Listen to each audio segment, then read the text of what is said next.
నమస్తే, నేను Naresh. Welcome to స్వతంత్ర బిగ్ టాక్. ఏపీ రాజకీయాలు శరవేగంగా మారుతున్నాయి. తెలుగుదేశం జనసేనలు పొత్తు పెట్టుకుని ఎన్నికల దిశగా అడుగులు వేస్తున్నాయి. బీజేపీ కూడా కలిసి రావాలని పదే పదే కోరినప్పటికీ కమలనాథులు ఇప్పటివరకైతే కరుణించలేదు.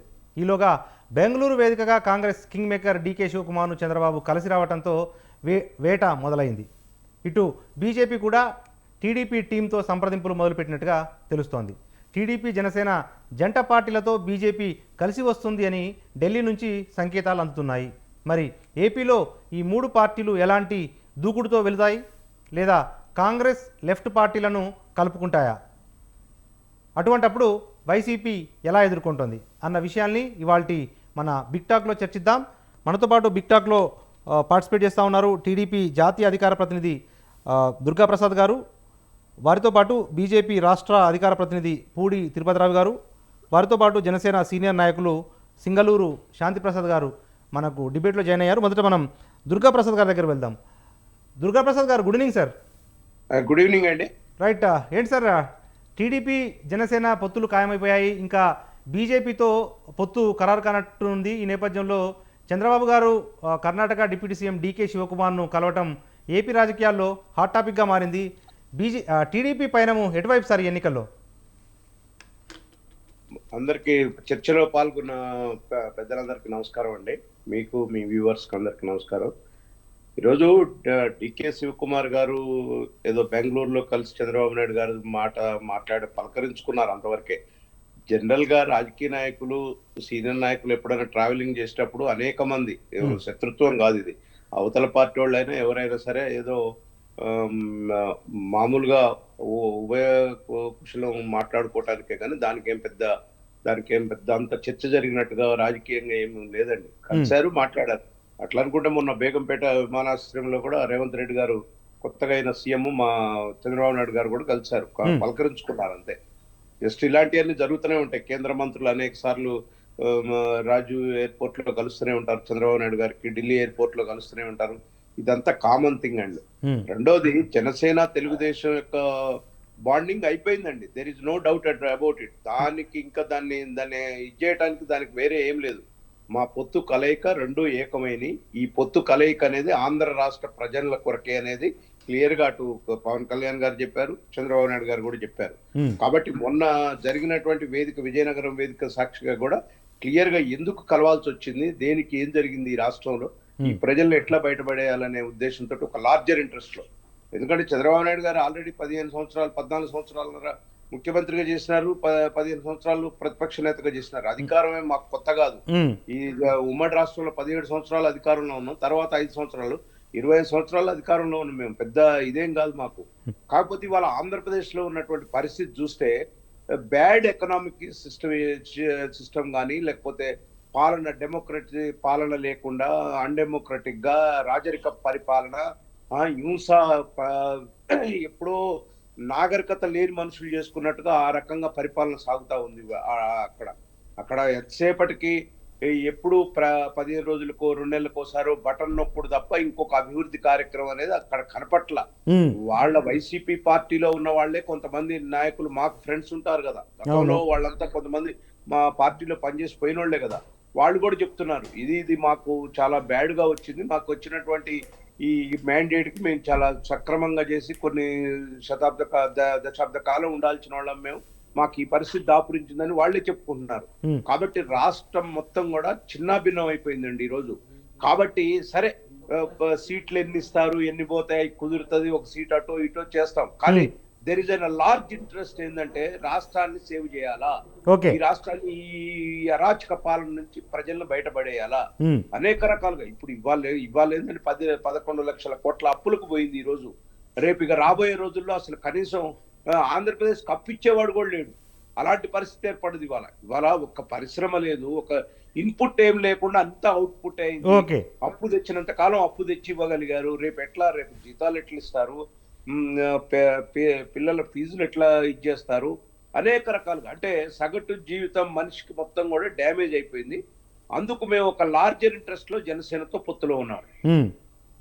రైట్, మనతో పాటు బీజేపీ రాష్ట్ర అధికార ప్రతినిధి పూడి తిరుపతిరావు గారు ఉన్నారు. సార్ తిరుపతిరావు గారు, గుడ్ ఈవినింగ్ అండి.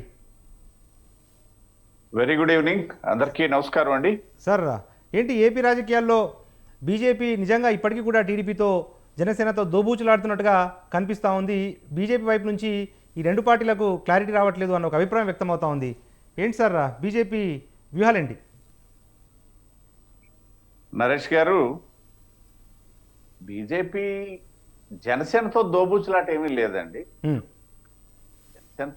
జనసేన తెలుగుదేశం కలయికతో ఏదన్నా కాస్త అస్పష్టత ఉందనేసి అంటే సరిపోతుంది. ఎందుకంటే జనసేనతో మాకు క్లారిటీగానే ఉన్నాం. మేము కలిసే 4 సంవత్సరాలుగా కలిసి ఉన్నాం, ఇప్పుడు కూడా కలిసే ప్రయాణం చేస్తున్నాం. రేపు ఏం జరుగుతుంది అనేది చెప్పలేం, కానీ ఇప్పుడైతే మాత్రం అక్కడ ఏమి క్లారిటీ లోపించి లేదు.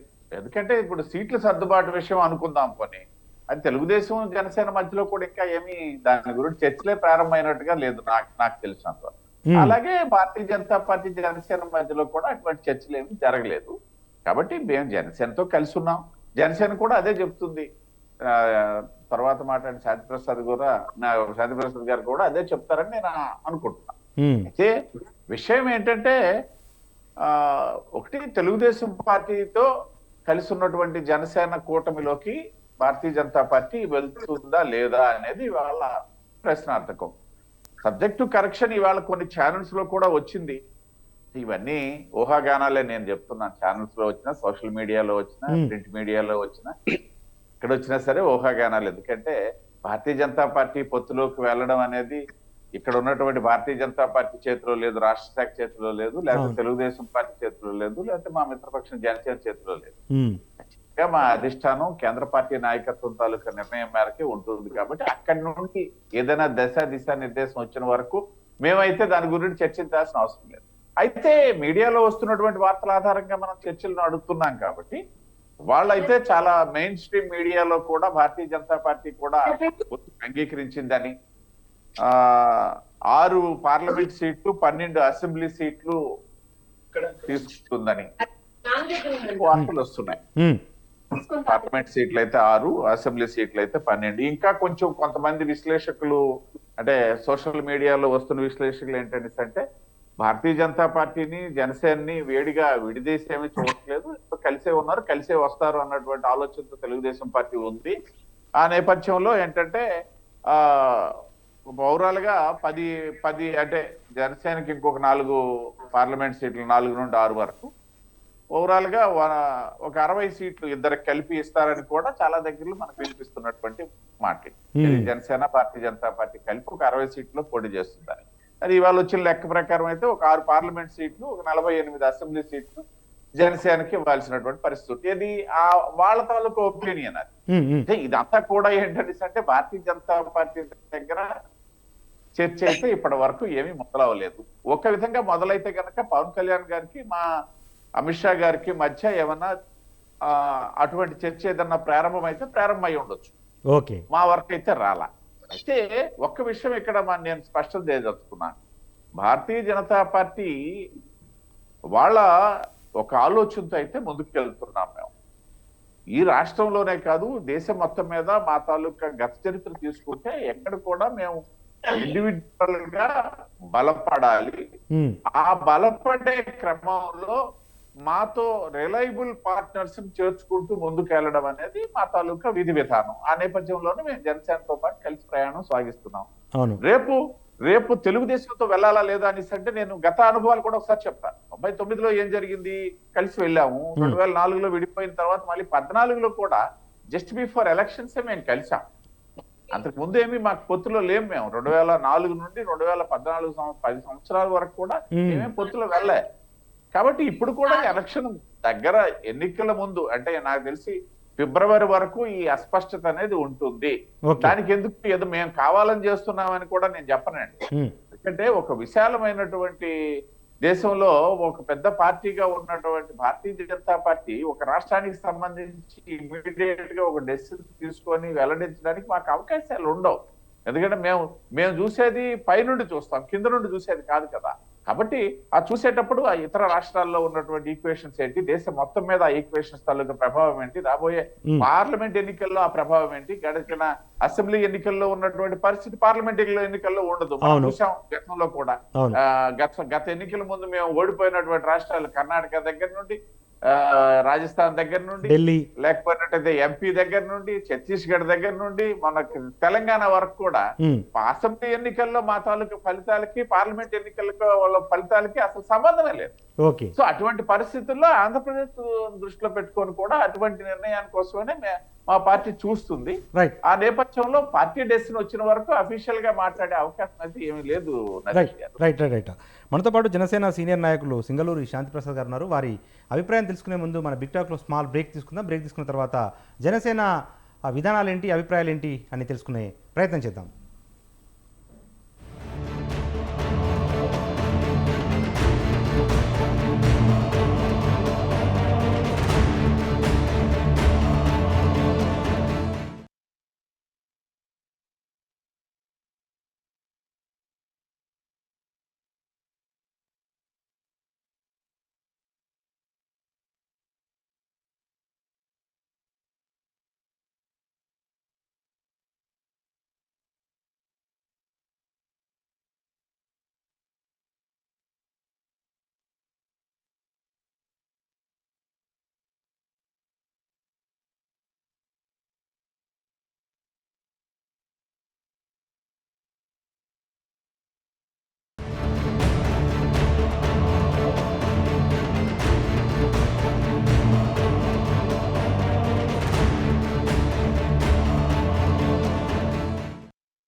Welcome back.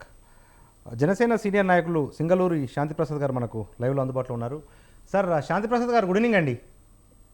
నమస్తే నరేష్ గారు, మీకు ప్యానల్లో ఉన్న సోదరులకు చూస్తున్నాను. రైట్ సార్, ఏపీలో జనసేనతో కలవాలి, పొత్తులు పెట్టుకోవాలి అని చెప్పి ఒకవైపు టీడీపీ తాతాలాడుతుంది, మరొక వైపు బీజేపీ కూడా తాతాలాడుతుంది. ఈ నేపథ్యంలో ఈ మూడు పార్టీలు కలిసి ఎన్నికల్లో దిగే అవకాశాలు ఉన్నాయా? ఎట్లా ఉండబోతా ఉన్నాయి ఎన్నికలు? ఇక్కడ మీరు వాడిన పదం తహతహ అనేది చాలా అపభ్రంశమైన పదం. ఓకే. ఇది రాష్ట్ర ప్రయోజనాల కోసం, రాష్ట్రం కోసం, ప్రజలకు కోసం తీసుకుంటున్న నిర్ణయం ఇది. కాబట్టి మీరు కొద్దిగా సవరించుకోవాలి. ఇక్కడ ఏంటంటే ఒక రాక్షస పాలన అంతం కావాలా, మానవ హక్కులు, పౌర హక్కులు, ప్రాథమిక హక్కులు అతి నిర్లజ్జగా, నిస్సిగ్గుగా నొక్కేస్తున్న ఈ రాక్షస ప్రభుత్వం పోవాలి. రెండోది, రాష్ట్రంలో అభివృద్ధి అనేది పూర్తిగా రివర్స్లోకి వెళ్ళిపోయింది. రివర్స్ అనేది ఈ అధినాయకుడికి చాలా ఇష్టమైన పదం. కాబట్టి రాష్ట్రం కూడా రివర్స్లోకి వెళ్ళిపోయింది. విధ్వంసంతో మొదలై చివరికి రాష్ట్ర విధ్వంసం దాకా వచ్చింది. పోలవరం పురోగతి లేదు, రాజధాని పురోగతి లేదు, ఉత్తరాంధ్ర రాయలసీమ ప్రాజెక్టుల పురోగతి లేదు, అసలు వాటి మాట పట్టింపే లేదు. రహదారులకు దుస్థితి చూస్తుంటే చాలా దారుణంగా ఉంది. ఇట్లా ఏ అంశం తీసుకున్నా, ఉద్యోగాలు కానీ, ఉపాధి కానీ, ఈ యువతకు సంబంధించిన అంశాలు కానీ, రైతులకు సంబంధించిన అంశాలు కానీ, లేదు ఉద్యోగస్తులకు సంబంధించిన అంశాలు కానీ, వాళ్ళకి జీతాలు ఎక్కడ కూడా సక్రమంగా పడతలేదు. 10వ తారీఖు 15వ తారీఖు దాటిన తర్వాత కూడాను వాళ్ళకి ఇబ్బంది ఉన్నాయి. పెన్షనర్ల పరిస్థితి మరీ ఘోరంగా ఉంది.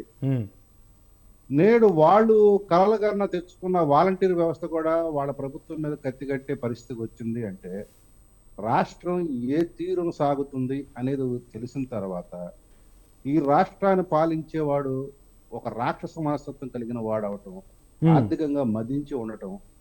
రెండోది, ఈ యొక్క వ్యవస్థలను చెరబట్టి, గతంలో ఉప ఎన్నికల్లో కూడా చూసాము, స్థానిక సంస్థల ఎన్నికలు చూసాము, ఎన్నికలను ఏ రకంగా ప్రభావితం చేయగలరో చూసిన తర్వాత వైసీపీ వ్యతిరేక ఓటు చీలకూడదు అని ఇప్పటంలో మా అధినేత తీసుకున్న నిర్ణయానికి కొనసాగింపు సాగుతున్న నేపథ్యమే నేటి రాష్ట్ర ఎన్నిక మీద పొత్తులు. అయితే భాజపాతో మా పొత్తు ఈరోజు కొత్తగా వచ్చింది కాదు.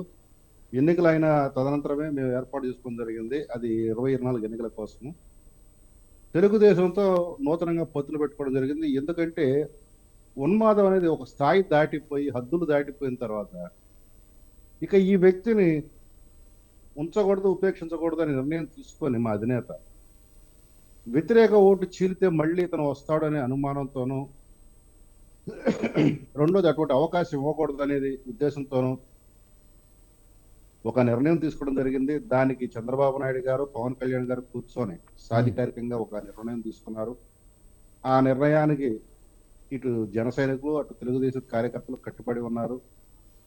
ఇక మీరు అడిగే ప్రశ్న ఏంటంటే భాజపాకి తెలుగుదేశానికి ఇంకా సఖ్యత అది కుదురుతుంది సార్. పార్లమెంటు ఎన్నికల దృష్టి కోసం కేంద్ర అగ్రనాయకత్వం భాజపా కేంద్ర నాయకత్వం దృష్టి పెట్టినప్పుడు ఖచ్చితంగా ఆంధ్రప్రదేశ్ లో కూడా దృష్టి పెడతారు. ఆంధ్రప్రదేశ్ మీద కూడా వారు ఆలోచన చేస్తారు. ఆ ఆలోచన చేసినప్పుడు మీకు అన్ని సానుకూలంగా వస్తాయి. కొంత టైం పడుతుంది, అంతకు మించి ఏమి ఉండదు.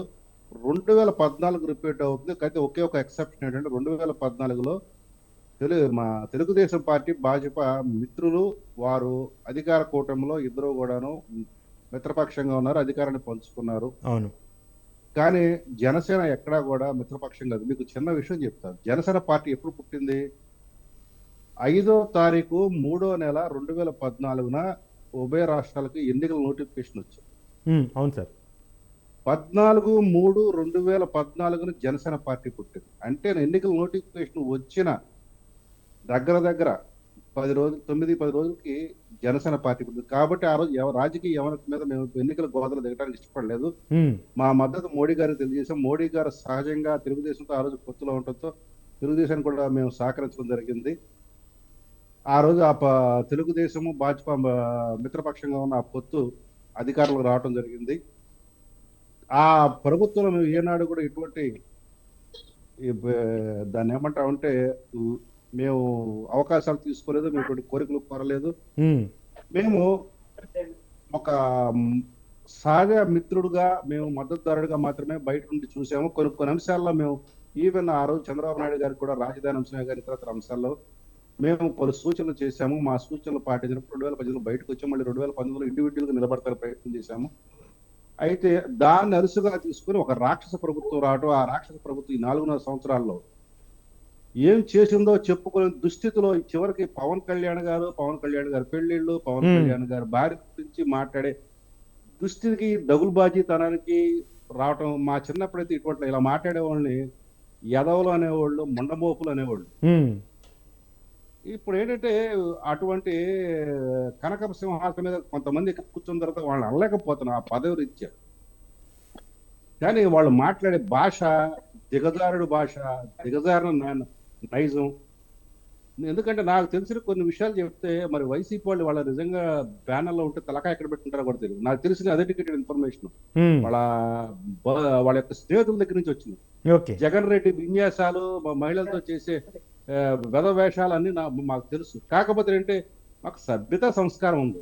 వ్యక్తిగత జీవితాన్ని తీసుకొచ్చే రాజకీయ జీవితంలో మేము ఉంచలేము. అవును. కాబట్టి ఇటువంటి ప్రభుత్వం ఉండకూడదు. కాబట్టి తెలుగుదేశము, జనసేన, భాజపా ఈ 3 కలిసి వెళతాయి. ఈసారి ఏర్పడే ప్రభుత్వంలో జనసేన లీడ్ రోల్ తీసుకోకపోతుంది, కీలకమైన లీడ్ తీసుకోకపోతుంది. గుణాత్మకమైన, నిర్మాణాత్మకమైన, ప్రభావవంతమైన పాత్ర ఉంటుంది అధికారంలో కూడాను. తద్వారా రాష్ట్ర ప్రజలకి రేపు రాబోయే 10 సంవత్సరాల పాటు రాజకీయాలనే ఆలోచన లేకుండా అభివృద్ధి అనే ఒక ఆలోచనతో ముందడుగు వేస్తారు ఈ యొక్క మిత్ర ప్రభుత్వం. రైట్. ఓకే. మా ఆలోచన. ఆలోచన. Right sir. దుర్గాప్రసాద్ గారు, టీడీపీ జాతీయ అధికార ప్రతినిధి గారు ఉన్నారు.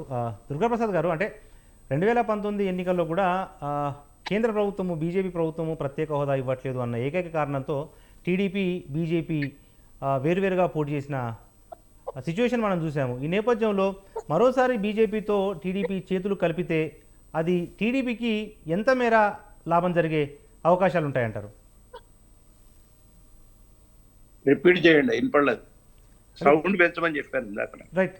దుర్గాప్రసాద్ గారు, అంటే ఇప్పుడు 2019 ఎన్నికల సమయంలోనే మీరు కేంద్ర ప్రభుత్వంలోని బీజేపీ రాష్ట్రానికి సహకరించట్లేదు, ప్రత్యేక హోదా ఇవ్వట్లేదు అన్న కారణంతో మీరు బీజేపీ నుంచి, అంటే ఆ కూటమి నుంచి వైదొలిగారు.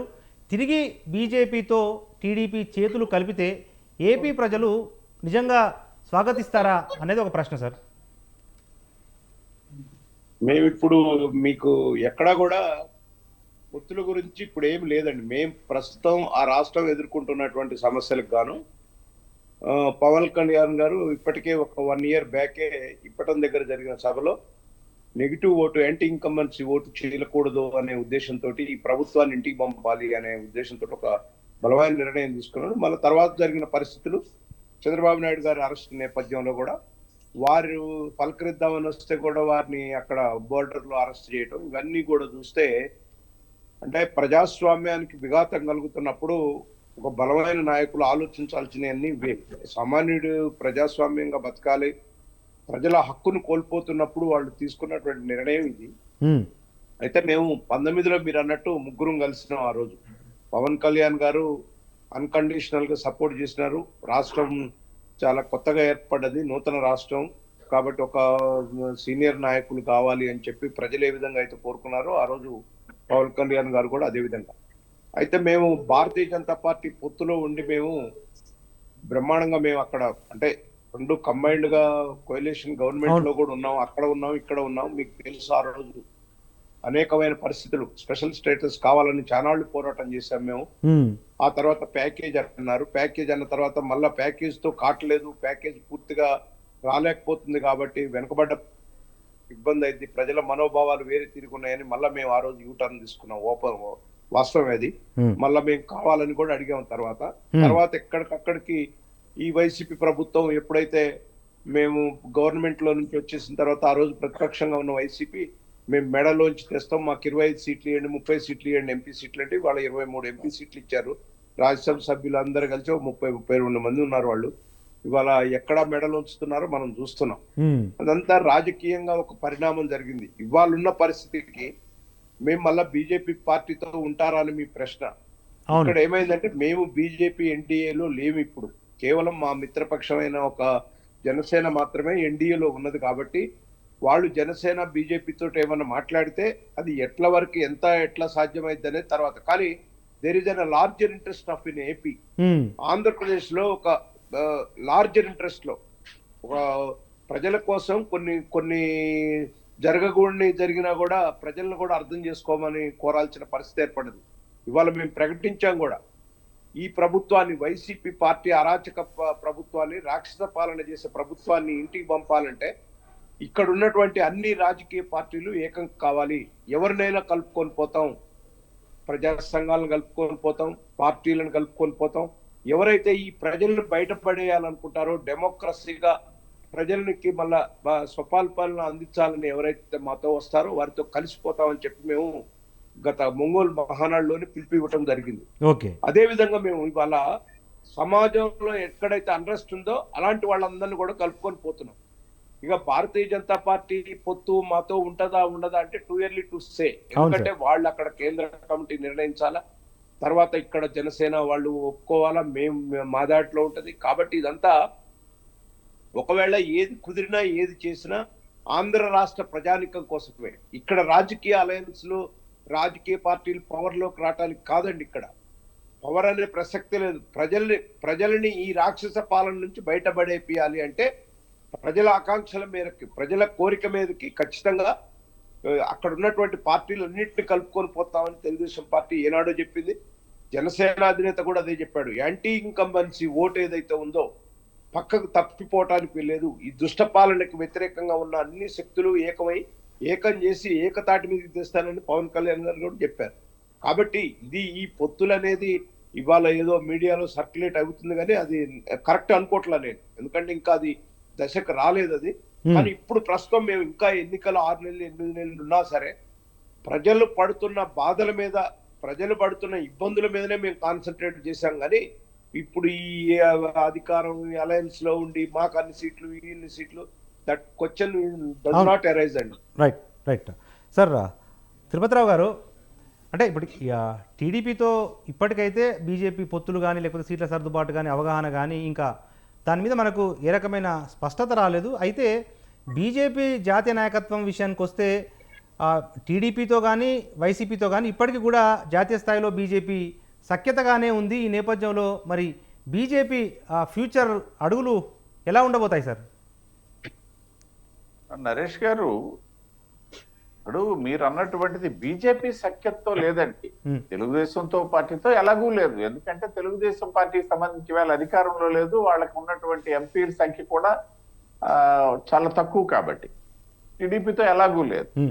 కానీ వైసీపీతో కేంద్ర ప్రభుత్వానికి ఉన్న సంబంధాలు, ఇప్పుడు వైసీపీ వాళ్ళు మనకు ప్యానెల్లో లేరు కానీ వాళ్ళు తరచూ చెప్తారు, మేము కేంద్రంలో భారతీయ జనతా పార్టీ ప్రభుత్వమే కాదు వేరే ఏ ప్రభుత్వం వచ్చినా సరే మేము ఈ విధమైనటువంటి సత్సంబంధాలే ప్రభుత్వంతో మేము నిలుపుతాం తప్పిస్తే పార్టీతో మాకేం సంబంధం లేదని వారు చెప్తారు.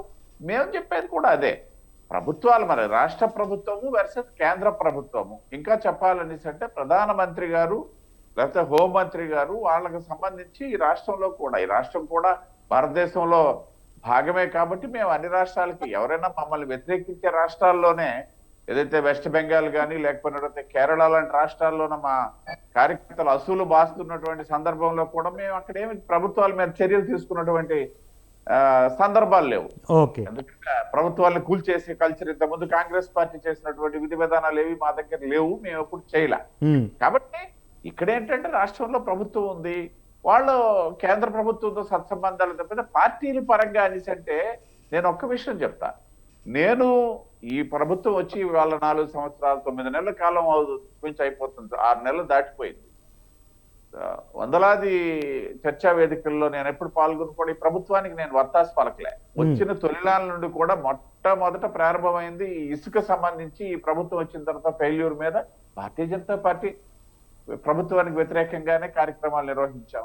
అదే సందర్భంలో దాదాపు 275 గుళ్ల కూల్చివేతకు సంబంధించి కూడా ఈ ప్రభుత్వం తాలూకా ఉదాసీన వైఖరి, అందులో వాళ్ళ తాలూకా ఆలోచన విధానము దీనికి సంబంధించి కూడా పోరాడింది భారతీయ జనతా పార్టీ. కాబట్టి సహజం. ఇప్పుడు ప్రతిపక్షంగా మేము ఇక్కడ ఉన్నాము, ప్రతిపక్షంగా మా పోరాటం అధికార పక్షం మీద చేస్తాం కానీ ఇంకో ప్రతిపక్షం మీద చెయ్యం కదా. మాకు ఇంకొకటి తెలుగుదేశం ప్రతిపక్షం ఎక్కడ చెయ్యము, మాకు జనసేన మిత్రపక్షం. కాబట్టి అదే పరిస్థితుల్లో కేంద్ర పార్టీ కూడా మాకేమి ప్రభుత్వానికి అనుకూలంగా ఎప్పుడు వెళ్ళమని ఎప్పుడు సూచనలు చేయదండి. ఇదే ఇక్కడే కాదు, ఎక్కడా చేయదు. కేంద్ర ప్రభుత్వంతో ఈ రాష్ట్ర ఏదైతే రిలేషన్ కావాలని కోరుకుంటుందో ఆ రిలేషన్ మెయింటైన్ చేయడానికి భారతీయ జనతా పార్టీ ఆధ్వర్యంలో ఉన్నటువంటి కేంద్ర ప్రభుత్వం ఇప్పుడు సిద్ధంగా ఉంటుంది. ఎందుకంటే మా ప్రధానమంత్రి నరేంద్ర మోడీ గారి తాలూకు ఆలోచన సరళి ఏంటంటే రాజకీయాలు అనేవి ఎన్నికలతో ఎన్నికలు అయిన తర్వాత అందరూ ఈ దేశంలో ఎంపీలే, అందరూ ఈ రాష్ట్రంలో ఎమ్మెల్యేలే అన్నటువంటి ధోరణి ఉంటుంది అనేది చాలా సందర్భాల్లో ఆయన స్పష్టం చేసినటువంటి విషయం. ఆయన్ని వ్యతిరేకించినటువంటి సందర్భాల్లో కూడా అదే ఆయన ప్రస్తావిస్తారు. కాబట్టి ఆ నేపథ్యంలో జరుగుతున్నటువంటి ఒక రిలేషన్ కేంద్ర రాష్ట్ర ప్రభుత్వాల మధ్య రిలేషన్ తప్పిస్తే భారతీయ జనతా పార్టీ మరియు వైసీపీ పార్టీల మధ్య అయితే ఎటువంటి రిలేషన్స్ లేవు, ఏ సత్సంబంధాలు లేవు. కాబట్టి రాష్ట్రంలో కూడా మేము రాబోయే రోజుల్లో ఇప్పుడు ఇవాళ కూడా మా పురంధేశ్వరి గారు తూర్పుగోదావరి జిల్లా పర్యటనలో ఉన్నారు. మీరు ఒకసారి కనుక ఆ రికార్డ్స్ అన్ని చూసినట్లయితే అదే ప్రెస్ మీట్ లో మాట్లాడింది అయితేనే, మా పార్టీ వేదికగా మాట్లాడినటువంటి విషయాలు అయితేనే అన్ని కూడా అక్కడ రాష్ట్ర ప్రభుత్వంలో ఉన్నటువంటి వైసీపీకి సంబంధించినటువంటి వైసీపీ ప్రభుత్వానికి సంబంధించినటువంటి ఫెయిల్యూర్స్ ఉంటాయి. వైసీపీ ప్రభుత్వం తాలూకా ఏదైనా దమనకాండ ఉందని ఇందాక పెద్దలు శాంతి ప్రసాద్ గారు ప్రస్తావించినటువంటి అంశాలు ఇవన్నీ కూడా ప్రసంగాలు ఉంటాయి తప్పిస్తే ఎక్కడ తెలుగుదేశం గురించి మాట్లాడేది ఉండదు. ఇక్కడే కాదు, మేమే కాదు, ఏ రాజకీయ పార్టీ అయినా సరే కొట్లాడాల్సింది అధికార పార్టీ మీదే తప్పిస్తే ప్రతిపక్షాల మీద కొట్లాడే సాధించేది ఉండదు. అదే ఇక్కడ కూడా జరుగుతుంది. ఆ నేపథ్యంలోనే మేము ఇక్కడ డైరెక్ట్ గా ప్రభుత్వాన్ని పాయింట్అవుట్ చేస్తున్నాం. వాళ్ళు కూడా ఇక్కడ మమ్మల్ని ప్రతిపక్షంగానే చూస్తున్నారు తప్పిస్తే ఎక్కడ మా మీద ఏమి ఎక్కువ చూపించింది లేదు, తక్కువ చూపించింది లేదు. అందరితో పాటే ఏదైనా కార్యక్రమాలకు వెళ్తే మమ్మల్ని అరెస్ట్ చేస్తున్నారు, ఘోరంగా ప్రవర్తించినటువంటి సందర్భాలు ఉన్నాయి. ఇవన్నీ ఈ నేపథ్యంలో ఏంటంటే మేము ఖచ్చితంగా ఇక్కడ పోరాటం చేసేది అధికార పార్టీ మీదే. అది కలిసి చేస్తామా లేదనేది at to be decide. Right. ప్రస్తుతం అయితే ఎవరు చేసేదైనా సరే అధికార పార్టీ మీద చేయాల్సి. Right sir. శాంతిప్రసాద్ గారు, ఇంతకుముందు మీరు మాట్లాడుతూ ప్రభుత్వ వ్యతిరేక ఓటు చీలిపోవద్దు, ఈ రాష్ట్రము బాగుపడాలంటే 3 పార్టీలు కలిసి పోటీ చేస్తే బాగుంటుంది అని ఒక అభిప్రాయం వ్యక్తం చేశారు. కానీ తెలంగాణ విషయానికి వచ్చేసరికి సార్ 2018లో కూడా ఇదే ఫార్ములాతో కాంగ్రెస్, టీడీపీ, సిపిఎం, సిపిఐ ఈ 4 పార్టీలు కలిసి పోటీ చేశాయి. 2009లో కూడా కాంగ్రెస్కు వ్యతిరేకంగా విపక్షాలు మొత్తం ఏకమయ్యాయి.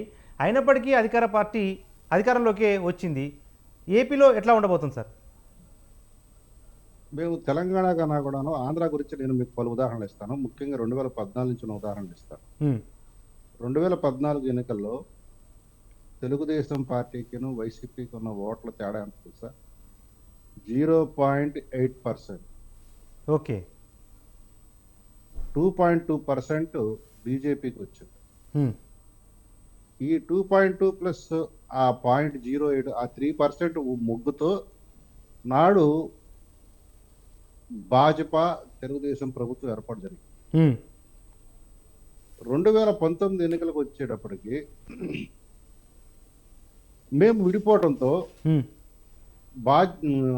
భాజపాకేమో 0.8% ఓటు వచ్చింది, ఉమ్, వైసీపీకి 49.5 చిల్లర వచ్చింది, తెలుగుదేశానికి 39.8 చిల్లర వచ్చింది, మాకు 5.8 చిల్లర వచ్చింది. సో ఇక్కడ ఏం జరిగింది, ఓట్ల చీలిక జరిగింది, ద్వారా సీట్లలో చాలా విపరీతమైన తేడాలు వచ్చింది. ఉమ్, ఒక పార్టీ దాన్ని అందిపుచ్చుకొని అది ఒక్క అవకాశం అంటే ప్రజలు కూడా అటు మొగ్గు చూపడం కూడా జరిగింది. సో 2024 వచ్చేటప్పటికి మళ్ళీ అటువంటిది ఏమాత్రం ఉండకూడదు, ఏమాత్రం ఆస్కారం ఇవ్వకూడదు, అవకాశం ఇవ్వకూడదు అని ఇప్పుడు పవన్ కళ్యాణ్ గారు చేస్తున్న ఆలోచన మళ్ళా 2014 ప్రయోగానికి శ్రీకారం చుడుతుంది. ఖచ్చితంగా ఇందులో 3 పార్టీలే ఉంటాయి, మిగతా పార్టీలు ఏవి రావు. బహుశా దుర్గా ప్రసాద్ గారు ఇక్కడ బహుశా ఇక్కడ పరిణామాల గురించి కొంత అవగాహన ఉన్నట్లేదు. మాకు ఇక్కడ ఎన్నికలు 6 నెలలు 8 నెలలు కాదు, నెక్స్ట్ మేకు వచ్చేటప్పటికి గవర్నమెంట్ ఫార్మేషన్ అయిపోవాలి. ఉమ్, మే 2 తర్వాత గవర్నమెంట్ ఫార్మేషన్ జరిగిపోవాలి, అవును కొత్త సార్, ప్రభుత్వం రావాలి. అవును. రెండవది జూన్ 2 లోపు మేము రాజధాని ఏంటనే దాని మీద ఒక నిర్దిష్టమైన ప్రణాళికతో వెళ్ళాలి. ఉమ్, ఎందుకంటే మాకు 10 ఇయర్స్ ఉమ్మడి క్యాపిటల్ అనేది అక్కడి నుంచి మాకు ఉండదు. అవును సార్. సో మేము ప్రభుత్వ పరంగా తీసుకోవాల్సిన పలు నిర్ణయాలు పెండింగ్ లో ఉన్నాయి. 9-10 షెడ్యూల్ ఆస్తులకు సంబంధించి కూడాను మేము చాలా సంకట పరిస్థితి ఎదుర్కొంటున్నాము. వీటి మీద అటో ఇటో తెలుసుకోవాలి, లేదంటే సుప్రీంకోర్టుకు వెళ్లాల్సిన అవసరం కూడా ఉన్నది. ఉమ్, సో మా ఆంధ్ర రాష్ట్రంలో పరిస్థితులు కొంత భిన్నంగానో క్లిష్టంగానో ఉన్నాయి. కాబట్టి రాబోయే ప్రభుత్వం వీటి మీద ప్రముఖంగా దృష్టి పెట్టాల్సిన అవసరం ఉంది. మొదటి నెల రోజుల్లోనే కాబట్టి మా రాష్ట్రంలో ఎన్నికలు అనేది బహుశా 3 నుంచి 4 నెలల మధ్యలోనే జరగడానికి అవకాశం ఎక్కువ ఉంది. మహా అయితే 4.5 నెలలు పడుతుంది ఓకే. జరగడానికి ముగియటానికి. కాబట్టి ఇక్కడ పొత్తులు అనే దానికి పెద్దగా టైం ఉండదు. మీకు మహా అయితే సంక్రాంతి దాటిన తర్వాత కొంత విషయ స్పష్టత వస్తుంది. మాకు భాజపాగా జనసేనగా మాకైతే స్పష్టమైన అవగాహన ఉంది.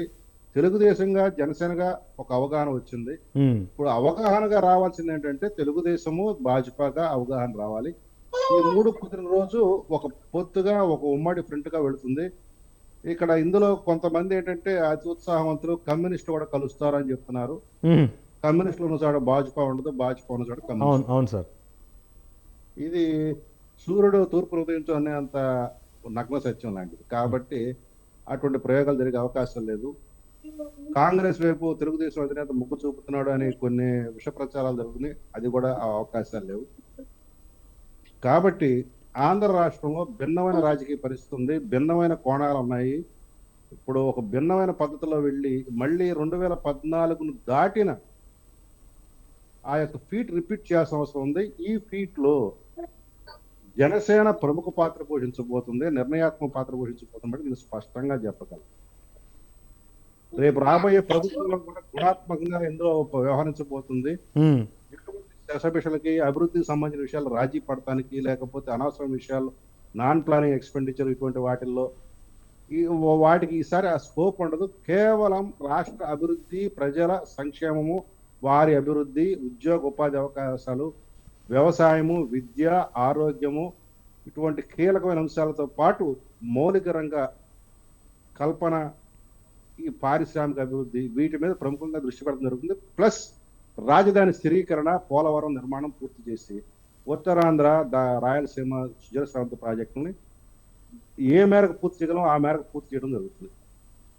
Okay sir. శాంతిప్రసాద్ గారు, ఇక అదే సమయంలో ప్రభుత్వం మాత్రం మేము చేపట్టిన సంక్షేమ పథకాలు కానీ, సామాజిక న్యాయం కానీ, సాధికారత కానీ, ప్రజలకు సుమారు 2 లక్షల కోట్ల రూపాయల నగదు బదిలీ జరిగింది, అవే మమ్మల్ని గెలిపిస్తాయి, విపక్షాలు ఎన్ని కూటములు కట్టినా ఎన్ని ప్రయోగాలు చేసినా కూడా తిరిగి ప్రజలు వైసీపీకే పట్టం కడతారు అన్నట్టుగా మంత్రులు మాట్లాడుతూ ఉన్నారు. ఏంటి సార్ వాస్తవం? బటన్ నొక్కడు కార్యక్రమం సంబంధించి ఇది ఒక ఉదాహరణ చూపిస్తాను. ఒక మహిళకి వేసినట్టుగా చెప్పబడుతున్నది. ఇందులో ఏంటంటే ఈయన వచ్చిన 3వ సంవత్సరానికి సంక్షేమ బావుట ఎగరేసేట 129 హామీల్లో 123 అమలు చేసేట 95% 3వ సంవత్సరానికే చేశానని చెప్పి వేశారు. ఈ మనిషి ఖాతాలో 53,142 రూపాయలు జమ అయింది బటన్ నొప్పుడు వల్ల. ఇదే రకంగా వైఎస్ఆర్ రైతు భరోసా వల్ల 33,000, ఇన్పుట్ సబ్సిడీ వల్ల 18,000, జీరో వడ్డీ ద్వారా 2,142. కానీ 3వ సంవత్సరం వేసాను. ఇప్పుడు నా సంవత్సరంన్నర దాటిపోయి ఇంకో 2వ సంవత్సరం ఎన్నికల దగ్గరికి వస్తున్నా. ఒక్క పైసా అంటే ఒక్క పైసా ఆ నొక్కిన బట్టల నుంచి వచ్చి డబ్బులు ఇందులో ఈ ఖాతాలో పడాల. ఇటువంటి ఖాతాలు చాలా ఉన్నాయి. ఈ విషయం ఎప్పుడు వచ్చింది? గడప గడపకు వైసీపీ ఎంపీలు ఎమ్మెల్యేలు వీళ్ళందరూ నాయకులు ఇటువంటి వాళ్ళ చేతుల్లో పెడితే అసలు ఈ డబ్బులు మాకు ఎప్పుడు వచ్చినాయి, ఎప్పుడు మా ఖాతాలో పడి వాళ్ళు ఎదురు ప్రశ్నించడం మొదలు పెట్టారు. అక్కడ గందరగోళంలో పడి ఇక ఈ ప్రచారాలు ఆపేశారు. ఇప్పుడు ఏంటంటే మేము బటన్ నొక్కాము 2,40,000 నేరుగా ఖాతాలోకి వెళ్ళి అని చెబుతున్నాడు.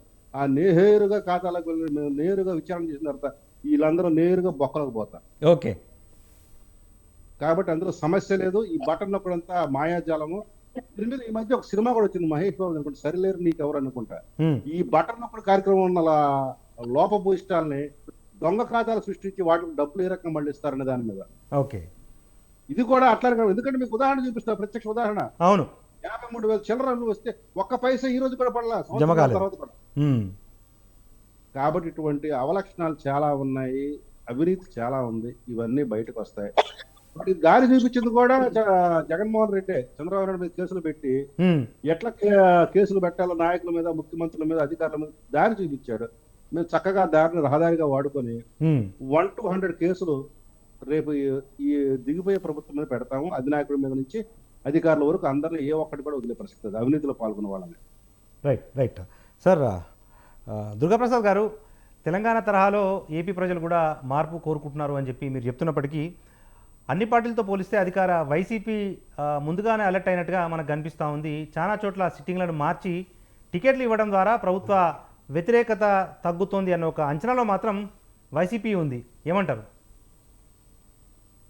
వారిప్పుడు వైసీపీ ప్రభుత్వం ఎన్ని మాయలు చేసినా, ఎంత చేసినా, ఆయన 175 మంది మార్చినా ఆయన ఇంటికి పోవటం ఖాయం. ఒకటి లాస్ట్ చివరి ప్రయోగం ఒకటి చేస్తున్నాడు. ఏంటంటే దీంట్లో ఉన్న వాళ్ళని ఒక 80%, 70-80 మందినో 90 మందినో మార్చేస్తే మళ్ళా నూతనంగా మళ్ళా ఓట్లు వేస్తారు, మళ్ళీ ఏదో అధికారంలోకి రావచ్చు అని చూస్తున్నారు. కానీ అసలు ఆయన గుర్తించాల్సింది ఏంటంటే ముఖ్యమంత్రి మీదనే వ్యతిరేకత ఉంది, ఎమ్మెల్యేల మీద లేదు.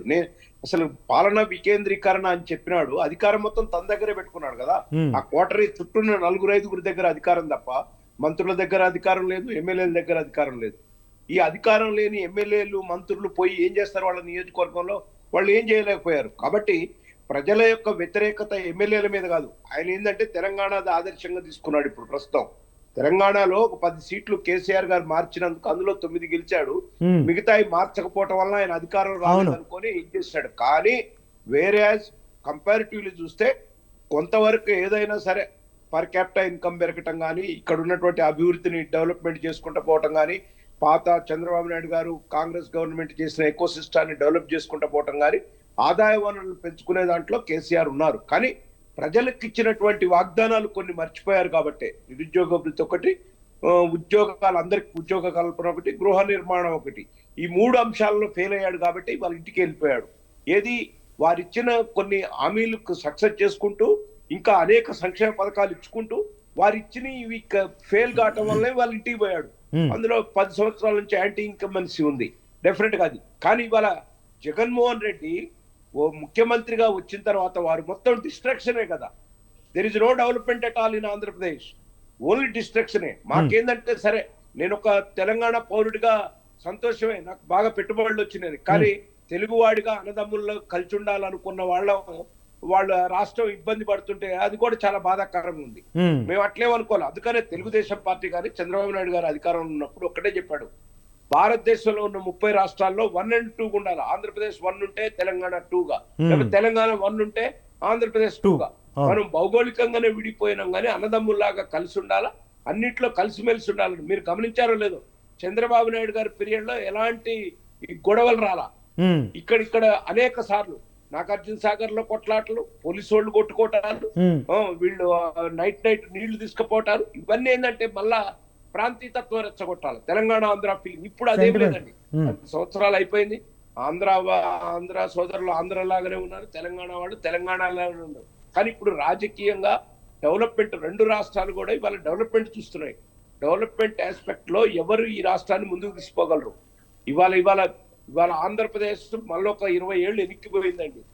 అంత అధోగతి పాలు చేశాడు జగన్మోహన్ రెడ్డి గారు. కాబట్టి జగన్మోహన్ రెడ్డి గారు ఆలోచించుకోవాల్సింది ఏంటంటే 70 మంది 80 మందిని మార్చడం కాదండి, కొత్త కోఆర్డినేటర్లను పెట్టి కొత్త ఇన్ఛార్జీలను పెట్టి చేయటం కాదు. తన సీటే, ముఖ్యమంత్రి సీటునే మారుస్తామని చెప్తే ఏమైనా ఫలితం ఉంటుంది, కొద్ది గొప్ప ఏదో గౌరవప్రదమైన ప్రతిపక్ష పాత్ర అని వస్తుంది. లేకపోతే అది కూడా పోతుంది. ఇవాళ ఎంత అన్రెస్ట్ ఉందంటే గ్రామీణ ప్రాంతం మొదలుకొని రాష్ట్ర లెవెల్ వరకు కూడా వాళ్ళ పార్టీ వాళ్ళే కొంతమంది ఫోన్ చేసి చెప్తున్నారు, మేము అయిపోయిందన్నా, ఏదో మాకు ఇంత తీర్పు ఇచ్చినా కూడా మేము సద్వినియోగం చేసుకోలేకపోయినాం, మా వల్ల కాలేదు, అయిపోయింది అని వాళ్ళే చెప్తున్నారు. ఓకే. కాబట్టి ఇవాళ రాష్ట్రంలో ఉన్న పరిస్థితిని బట్టి పక్క రాష్ట్రంలో జరిగింది కాబట్టి నేను మొత్తం ఎమ్మెల్యేలంతా 100 మందిని మార్చేసి నేను కొత్త వాళ్ళని పెట్టుకొని మళ్ళా రాజ్యాధికారంలోకి వస్తానంటే అది భ్రమ అండి. అది భ్రమ. ఎక్కడ తప్పు జరుగుతుందో చూసుకోకుండా ఇవాళ ఏంటంటే గ్రామాల్లో రోడ్లు వేసే పరిస్థితి లేదు. ఎమ్మెల్యేని అడిగితే చెప్తూనే ఉన్నాడు మాకు బడ్జెట్ అలొకేషన్ లేదని. అనేక పథకాలు, సంక్షేమ పథకాలు ఇప్పుడు వారు ప్రసాద్ గారు చెప్పినట్టు ఎక్కడ కూడా ఫుల్ఫిల్ చేసిన సంక్షేమ పథకాలే లేవండి. అది కూడా వాళ్ళకే మైనస్ అయింది. సంక్షేమ పథకాలు మీరు ఏమి ఇస్తామన్నారు, ఎంతవరకు ఇచ్చారు, కానీ ఎంత పర్సెంటేజ్ ఇచ్చారు? సంక్షేమ పథకాల్లో కూడా మొత్తం కరప్షన్ వల్ల ఇల్లు ఇవాళ టిడ్కో ఇల్లు బోలెడని కనీసం లక్షల ఇల్లు కట్టున్నాయి కేంద్ర ప్రభుత్వ సహాయంతో. ఆ రోజున చంద్రబాబు నాయుడు గారు, 2 రాష్ట్ర ప్రభుత్వం కేంద్ర ప్రభుత్వం కలిసి అనేక ఇళ్లు కట్టున్నాయి. జస్ట్ వాటికి ఒక 5% కనుక కేటాయిస్తే మొత్తం ఇళ్లలోకి లక్షలాది మంది ఇళ్లు లేని వాళ్ళు ఇల్లు తెచ్చుకోవచ్చు. దానికి నువ్వు అది పక్కన పెట్టి ఇల్లు పర్చేజ్ చేసి, ల్యాండ్ పర్చేజ్ చేసి, దాంట్లో ఒక వ్యాపారం చేసి మీ పార్టీ వాళ్ళు 5 లక్షలకు తీసుకొని 40 లక్షలు క్లెయిమ్ చేసుకొని ఇదంతా పేద ప్రజలకు తెలిసింది. ఎక్కడిచ్చారు ఇళ్ళు, ఎక్కడ స్థలాలు ఇచ్చారు? పనికిరాని స్థలాలు ఇచ్చారు. చూసాం మనం రాజమండ్రి, కొవ్వూరు ఆ ప్రాంతంలో చూసాం. వర్షం వస్తే మనిషిలోతు నీళ్లలో భూములు ఉన్నాయి, వాళ్ళు ఎట్లా కట్టుకుంటారు, ఎట్లా నివాసం ఉండగలిగారు? కాబట్టి ఇదంతా కూడా ఆయన ఇచ్చినటువంటి సంక్షేమ పథకాల్లో కూడా పెద్ద ఎత్తున అవినీతి ఉంది. దాన్ని డెఫినెట్ గా రేపు మేము ప్రభుత్వంలోకి వచ్చిన తర్వాత దాన్ని కూడా బయటకు తీస్తాం. ఏ రకంగా విశాఖపట్నాన్ని ఏ రకంగా ఎక్కడెక్కడ వాళ్ళ భూములు కబ్జా పెట్టారు, విశాఖపట్నం మీద ఎందుకు గురి పెట్టారు, అవన్నీ కూడా బయటికి తీస్తామండి. ఇదంతా ఏంటంటే రాజ్యం వీరభోజ్యం అన్నట్టు ఏదో అధికారం చేతిలోకి వచ్చింది కాబట్టి అని చెప్పి నేనేమంటానంటే తండ్రి అధికారాన్ని అడ్డు పెట్టుకునే 1,43,000 కోట్లు దోచారని ఆన్ రికార్డ్ సిబిఐ చెప్పింది. ఇవాళ తనే ముఖ్యమంత్రి అయిన తర్వాత ఆ రాష్ట్రం ఎంత అప్పుల పాలైంది, ఎంత డబ్బు అన్యాక్రాంతం అయిందో రేపు ప్రభుత్వం వచ్చిన. పూడి తిరుపతిరావు గారు, అంటే ఇప్పుడు వైసీపీ వేసుకునే లెక్కలు ఏ రకంగా ఉన్నాయంటే మొదట మంత్రులను మార్చారు, కొంత వ్యతిరేకత తగ్గింది. ఇప్పుడు ఎమ్మెల్యేలను మార్చడం ద్వారా ఆ ప్రభుత్వ వ్యతిరేకతను తగ్గించుకుంటాము. ఎందుకంటే వైసీపీకి సుమారు 151 సీట్లు ఉన్నాయి. ఒకవేళ 50 సీట్లలో వైసీపీ ఓడిపోయినా 100 సీట్లు అయితే పక్కా మాకు వస్తాయి, తిరిగి మరోసారి మాదే అధికారం అన్నట్టుగా వైసీపీ నేతలు వ్యాఖ్యలు చేస్తూ ఉన్నారు. ఎట్లా ఉండబోతుంది సార్ ఇది? ఇప్పుడున్నటువంటి కాంటెక్స్ట్ లో వైసీపీకి వర్తించదు. ఎందుకంటే ఇప్పుడు పార్టీలు 2 రకాలండి. అవునన్నా కాదన్నా ప్రాంతీయ పార్టీలు ఖచ్చితంగా వ్యక్తిస్వామ్య పార్టీ. అవును, ప్రజాస్వామ్య పార్టీలు ఏవి? ఇప్పుడు మా పార్టీ ఉంది, భారతీయ నేషనల్ పార్టీ సాధారణంగా వ్యక్తిస్వామ్యంతో ఉండదు. వ్యక్తి ప్రాధాన్యత ఉండితే ఉండొచ్చు కానీ వ్యక్తి ఆధారంగానే ఉండదు. ఇప్పుడు నేను గర్వంగా చెప్తాను, ఈవేళ నా పార్టీ ప్రధానమంత్రి నరేంద్ర మోడీ గారి ఆధారంగానే మేము నడుస్తున్నాం. అది ఒక్క ప్రాధాన్యత మాత్రమే తప్పిస్తే వ్యక్తి స్వామ్యం కింద రాదు. ప్రాంతీయ పార్టీలు ఖచ్చితంగా వ్యక్తి ఆధారంగా వ్యక్తి స్వామ్యంతోనే నడుస్తాయి. ప్రజాస్వామ్యం అనడానికి అక్కడ అవకాశం. కాబట్టి జగన్మోహన్ రెడ్డి గారి దగ్గరికి వచ్చేసరికి కూడా మీరు ఒకసారి గమనించినట్లయితే గత ఎన్నికల తర్వాత కూడా జగన్మోహన్ రెడ్డి గారి తాలూకా ఆలోచన, హావభావాలు ఎలా ఏ విధంగా ఉండేవి? ఏ ఎమ్మెల్యే కూడా ఆయన ఇంటర్వ్యూ ఇచ్చిన పాపాన్ని పోలే. ఎందుకంటే ఎవరు అడగడానికి లేదు. బికాస్ ఆఫ్ మీ, నా వల్ల మీరు గెలిచారు, ఆఫ్టర్ ఆల్ మీరేంటి అన్నటువంటి ఒక భావనే అక్కడ ఉండేది, కనిపించేది. మరి అటువంటి పరిస్థితుల్లో ఇవాళ ఆయన ఆధారంగా గెలిచినటువంటి శాసనసభ్యులు ఇవాళ ఆ శాసనసభ్యుని మార్చితే మళ్ళీ ఏ విధంగా గెలిచేస్తారు? ఈయన గ్రాఫ్ పడిపోయేటప్పుడు శాసనసభ్యుని గ్రాఫ్ పడిందా లేదా అనేది ఇక్కడ ప్రస్తావనే కాదు. పెద్దలు దుర్గాప్రసాద్ గారు ప్రస్తావించారు శాసనసభ్యులు ఫెయిల్యూర్స్ అని. అసలు ఇక్కడ ప్రస్తావన అవసరం లేదు. ఎందుకంటే శాసనసభ్యుని ఆధారంగా ఇక్కడ ఏమి పరిపాలన సాగలేదు. శాసనసభ్యుని తాలూకా వ్యక్తి ఆధారంగా ఆ రోజు గెలుపు జరగలేదు. జగన్మోహన్ రెడ్డి ఆధారంగా, పార్టీ ఆధారంగానే జరిగింది అది. కాబట్టి ఇవాళ అసలు ఆ ప్రస్తావనే ఉండదు. ఎందుకంటే వ్యక్తిని మారిస్తే అక్కడేదో గెలుపు వస్తుంది అనుకోవడానికి అసలు అవకాశం లేదు. అది ఏదో కంటి తుడుపు చర్య, అంటే ఎన్నికల ముందు నేను ఇవన్నీ ఈ చర్యలన్నీ తీసుకొని ముందుకు వెళ్తున్నానని చెప్పి ప్రజల్ని నమ్మించి మరొకసారి అధికారం కోసం ఓట్లు అడగడానికి, మీ ఎమ్మెల్యే అంటే నా ఫెయిల్యూర్నేమో నా కింద ఉన్న వాళ్ళ మీద తోసేయడానికే నేను ప్రయత్నం చేస్తున్నాను అనుకోవాలి తప్పిస్తే, నా ఫెయిల్యూర్ ని కప్పపుచ్చుకొని నేను మళ్ళీ సక్సెస్ అవడం ఎలాగా అనే కోవలో ప్రయాణం చేస్తున్నట్టు అది కానే కాదు. ఆ ప్రయోగం కూడా ఫలించదు. అది ఖచ్చితంగా విపరీతమైనటువంటి పరిణామాలకే దారితీస్తుంది. ఎందుకంటే ఇప్పుడు మనం చూస్తున్నాం, మొన్నటి వరకు కరుడు గట్టినటువంటి వైసీపీ కార్యకర్త జగన్మోహన్ రెడ్డి అభిమానులుగా ఉన్నవారు, జగన్మోహన్ రెడ్డి అభిమాని ఏంటి, ఆయన బంధువుగా ఏదైతే మంగళగిరి ఎమ్మెల్యే శాసనసభ్యులు బయటకు వచ్చిన తర్వాత వచ్చినటువంటి పదాలేంటి, ఆయన మాటలేంటి. కాబట్టి ఇది ఇంకొక మార్గంలో మరికొంత అన్రెస్ట్ పెరగడానికే తప్పిస్తే ఉన్న అన్రెస్ట్ అయితే కంట్రోల్ చేయడానికి అవ్వదు, నిర్మూలించడానికి అవ్వదు. దీనివల్ల ఏం సత్ఫలితాలు రావు. ఎప్పుడు వ్యవస్థ ఆధారంగా నడిచినటువంటి సందర్భంలో అయితే ఆ వ్యవస్థలో చేసిన మార్పుల తాలూకా ప్రభావం బయటికి కనిపిస్తుంది. ఒకటోది. రెండోది, ఒక అంశం మనం మీ తాలూకా తొలి పలుకుల్లోనే ఉన్నది, ఏదైతే శివకుమార్ గారిని చంద్రబాబు నాయుడు గారు కలవడం. ఎస్, అది ఊహాగానాలు. నేను ఏదైతే తెలుగుదేశం ప్రతినిధి చెప్పినట్టుగా దాని గురించి అంత సీరియస్ గా తీసుకోవాల్సినటువంటి పరిస్థితి లేదు, అవసరం కూడా లేదు. పైగా అది కూడా చూడండి, ఒక దగ్గర ఎక్కడో ఏరోడ్రోమ్ ఎయిర్పోర్ట్ లో కలిసినట్టుగా ఒక దగ్గర వచ్చింది, ఒక దగ్గర ఎక్కడో ఫ్లైట్ ఎక్కడానికి వెళ్తున్నట్టు వాళ్ళిద్దరే ఉన్నటువంటి ఫోటో కూడా నేను చూశాను. ఇది సహజంగా జరుగుతుంటాయి, దాని గురించి ఏమి పెద్దగా సీరియస్ గా తీసుకోవక్కర్లేదు. కానీ ఇంకొక విషయం అయితే ఇక్కడ సీరియస్ గా ఆలోచించాల్సిందైతే ఉంది. ఏది, షర్మిలాని ఏదైతే కాంగ్రెస్ ప్రెసిడెంట్ గా ఇక్కడ పెడుతున్నారు అనే అంశం ఇక్కడైతే మాత్రం కొంత ప్రస్తావించదగ్గది, కొంత ఆలోచించదగినటువంటి. దేనికి అనేసి అంటే మళ్ళీ దానికి కూడా చంద్రబాబు నాయుడు గారి తాలూకా శైలిలోనికి మనం రావాల్సి ఉంటుంది. ఏది, గత ఎన్నికల్లో దాకా మనం మాట్లాడుకున్నదే, ఏదైతే కాంగ్రెస్ తో కలిసి పనిచేసినటువంటి సందర్భం తెలంగాణలో అయితేనేమి, కర్ణాటకలో అయితే, మళ్ళీ అది దాని తాలూకా ఫలితం తెలుగుదేశం పార్టీ అనుభవించింది. ఎందుకు అనుభవించిందని నేను ధైర్యంగా చెప్పగలను. ఎన్టీ రామారావు గారు పార్టీ పెట్టింది ఆ రోజు మేము విద్యార్థులుగా ఉన్నప్పుడు కూడా మాకందరికీ గుర్తు. కాంగ్రెస్ తాలూకా వ్యతిరేక పవనాలు, ఆయన విజయానికి కానీ ఆయన పార్టీ పెట్టిన దగ్గర నుండి ఆయన విజయం వరకు కాంగ్రెస్ తాలూకా, ఆనాటి కాంగ్రెస్ ప్రభుత్వం తాలూకా ఫెయిల్యూర్స్, దాని వ్యతిరేక పవనాల మీద వచ్చిన పార్టీ తెలుగుదేశం పార్టీ. కాబట్టి ఆ కాంగ్రెస్ తో కలిసి వెళ్ళినటువంటి ఏ సందర్భమైనా సరే అది ఖచ్చితంగా లాభించదు. అది ఆల్రెడీ ప్రూవ్డ్ ట్రాక్ అన్నమాట. ఆ ట్రాక్ లో ఆల్రెడీ తెలుగుదేశం అనుభవించేది. అయితే ఇక్కడ గమ్మత్తైన విషయం ఏంటంటే, మొన్న తెలంగాణ జరిగిన ఎన్నికల్లో సోదరులు దుర్గాప్రసాద్ గారు తెలంగాణకు చెందినటువంటి చూసాం అనమాట. సరే, అది చంద్రబాబు నాయుడు గారు ఏమి ఆదేశాలు ఇవ్వలేదు, న్యూట్రల్ గా ఉన్నారు, అందువల్ల కార్యకర్తలు రకరకాలుగా ప్రవర్తించారు. అది కూడా చూడండి, కాసేపేమో గాంధీ భవన్ దగ్గర కనిపించారు, కాసేపేమో టిఆర్ఎస్ వాళ్ళతో కలిసి తిరిగారు కొన్ని దగ్గరలో. ఓపెన్ గా టిఆర్ఎస్ కు సపోర్ట్ చేశారు, షేలింగంపల్లి వంటి చోట. అదే రెండోది ఏంటంటే, మా జన సైనికుల దగ్గర కూడా అంతంత మాత్రంగా కనబడ్డారు. పోనీ సరే, భారతీయ జనతా పార్టీ మాతో తెలుగుదేశం పొత్తులు లేదు కాబట్టి మేము ఎక్స్పెక్ట్ చేయము, మాకు అలా వస్తు కూడా వద్దనే చెప్తాం. కానీ మా జన సైనికులు పోటీ చేసిన దగ్గర కూడా వాళ్ళ తాలూకా కన్సల్టేషన్ ఏమి కనబడలేదు. అది తెలిసి జరిగిందా, తెలియక జరిగిందా, ఇది ఒక అంశం. అయితే ఇప్పుడు ఉన్నటువంటి తెలుగుదేశం ముందు ఉన్నటువంటి ఒక సవాల్ నేను గ్యారంటీ చెప్పగలను. అదే సందర్భంలో అంటే ఆన్సర్ చేయాలి కదా ఇవన్నీ కూడా. అదే సందర్భంలో ఏంటంటే, ఇప్పుడు షర్మిల వచ్చినట్లయితే ఎట్లా ఉంటుంది ఇక్కడ ఉన్నటువంటి పరిస్థితి? కాంగ్రెస్ ని పునరుజ్జీవింప చేయడం అంత ఈజీ టాస్క్ కాదు. దేశ చరిత్రలో సెకండ్ ప్లేస్ లో ఉన్నప్పుడే కాంగ్రెస్ ఫస్ట్ ప్లేస్ లో రాగలు తప్పిస్తే, థర్డ్ ప్లేస్ కి వెళ్ళినటువంటి కాంగ్రెస్ ఏ రాష్ట్రంలో కూడా బతికి బట్టకట్టినటువంటి సందర్భం లేదు. పక్కనే ఉన్నటువంటి తమిళనాడు ఒక ఉదాహరణ, ఈ పక్కనే ఉన్నటువంటి వెస్ట్ బెంగాల్ ఒక ఉదాహరణ.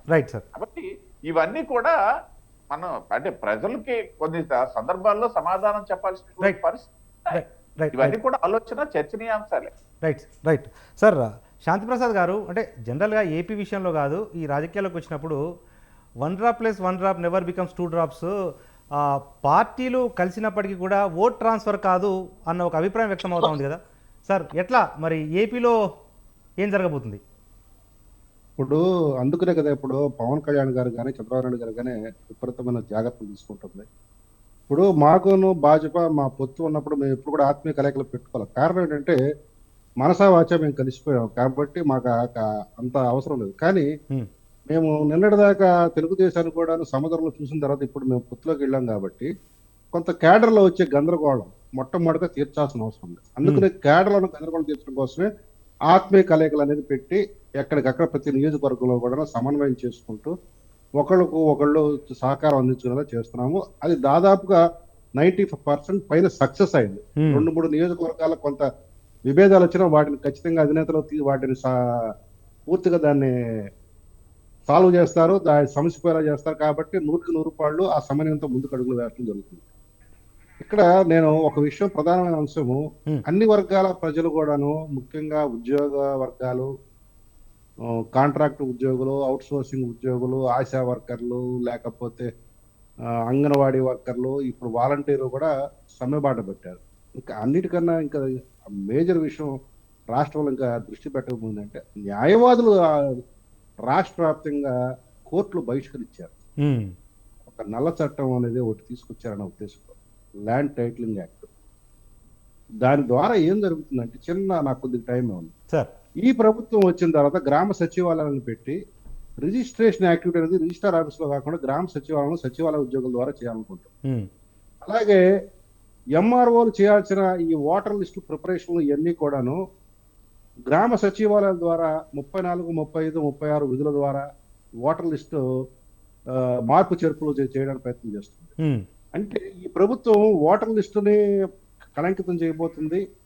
గ్రామాల్లోనూ నగరాల్లో ఉన్న రాష్ట్రం మొత్తం మీద ఉన్న భూమికి సంబంధించిన విషయంలో ఇంటర్ఫీర్ హరీష్ గారు. కాబట్టి ఒక చిన్న మాట అండి, ఆగండి దుర్గాప్రసాద్ గారు. ఇది చాలా ముఖ్యమైన విషయం. ఇందులో సివిల్ కోర్టులకు సంబంధించిన జ్యూరిడిక్షన్ తీసేసి భూమికి సంబంధించిన ఏ రిజిస్ట్రేషన్ జరిగినా కూడాను కన్సర్న్డ్ జాయింట్ కలెక్టర్ నమోదు చేసుకుంటే ఆ రికార్డు ఒకసారి ఎక్కితే ఆ భూమి ఆడి పేరు మీద ఉండిపోతుంది. ఉమ్. నరేష్ గారు. వాడిచ్చే టైటిల్ ఒక్క నిమిషం సార్, నేను వస్తాను సార్ ప్లీజ్. ఉమ్, అక్కడి నుంచి వచ్చే దాని మీదే ఉంటుంది. ఒకవేళ నా భూమి నాకు తెలియకుండా వేరే వాడి పేరు మీద అక్కడ నమోదై ఉంటే ఉమ్, 2 సంవత్సరాల ఆ విషయం తెలుసుకొని కన్నా దాని మీద నేను ఎటువంటి గళం ఇవ్వకపోతే ఆటోమేటిక్ వాడి పేరు మీద చెల్లుబాటు అయిపోతుంది. ఓకే తర్వాత నేను ఎక్కడికి పోయినా నాకు చెల్లదు.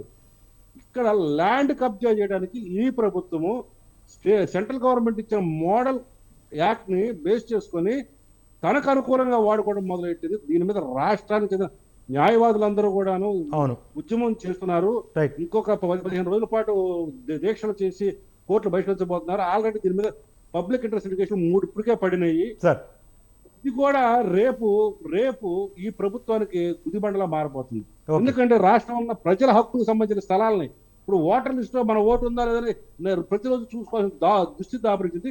రేపు అసలు మన పేరు మీద ఆస్తులు మన పేరు మీద లేవా, ఇంకోటి పేరు మీద అయినాయి దాన్ని కూడా ప్రతిరోజు చూసుకోవాల్సిన దుస్థితి వచ్చింది రాష్ట్ర ప్రజలకి. ఉమ్, రైట్ ఇటువంటి దారుణమైన పాలన ఖచ్చితంగా తొలగించాల్సిన అవసరం ఉంది. Right sir, thank you. సమయం మించిపోతా ఉంది. ఇది వాళ్ళ బిగ్ టాక్. నరేష్ గారు, సార్ ఒక ప్లీజ్ 1 minute. సార్ సమయం నరేష్ గారు, మించిపోతుంది 1 minute. సార్ సమయం మించిపోతుంది. మళ్ళొక రోజు కలుద్దాం మనం ఇదే అంశానికి సంబంధించి. మనతో పాటు డిబేట్లో పార్టిసిపేట్ చేసిన టీడీపీ జాతీయ అధికార ప్రతినిధి దుర్గాప్రసాద్ గారికి, బీజేపీ రాష్ట్ర అధికార ప్రతినిధి పూడి తిరుపతిరావు గారికి, వారితో పాటు జనసేన సీనియర్ నాయకులు సింగళూరి శాంతిప్రసాద్ గారికి అందరికీ కూడా ధన్యవాదాలు. ఇది వాళ్ళ బిగ్ టాక్. చూస్తూనే ఉండండి స్వతంత్ర.